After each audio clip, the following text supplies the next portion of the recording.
want our police bureau to be the most effective, responsive, and accountable police bureau in the United States.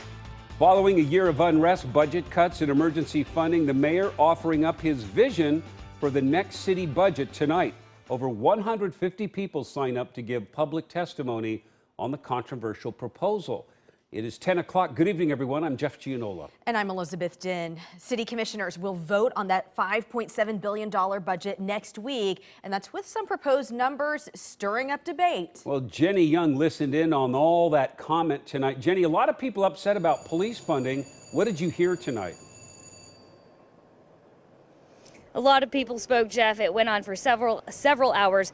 People giving their opinions on a range of budget items, from small line items like a food cart relocation project to major proposed spending, including a $5.7 million spending for graffiti removal and a program that would provide cleanup jobs for the homeless. But the majority of people who spoke tonight were frustrated that any money was going to Portland Police Bureau. There was no mincing of words Wednesday night as Portlanders spoke directly to city commissioners about how they should vote to spend the city's money. Most people told commissioners funds shouldn't go to police. We do not need funding going towards the police, who at their core murder, harm, and traumatize members of communities they're not even part of.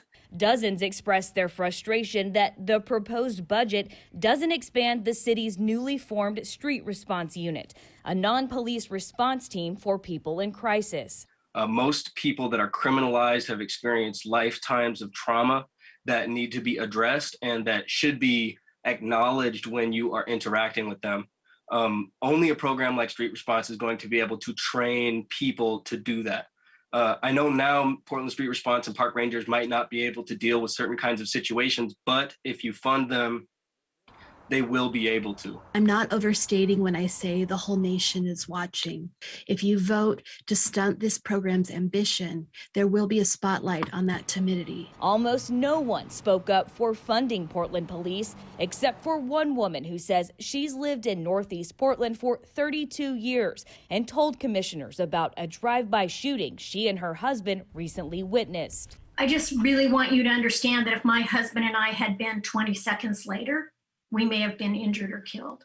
Gunshots are becoming a common occurrence.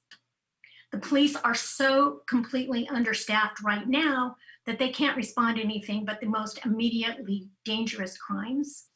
The notion that a counselor or a park ranger will be present on our street from 10 p.m. to 6 a.m. and will be capable of dealing with these violent events is just too ridiculous for words. So that proposal would cut PPB's budget by $3 million. They are the only entity, the only bureau that would face a cut. Now, the council will vote to adopt some form of that budget next Thursday. Of course, we will be following this story. Reporting live tonight downtown Portland, Jenny Young, KOIN 6 News.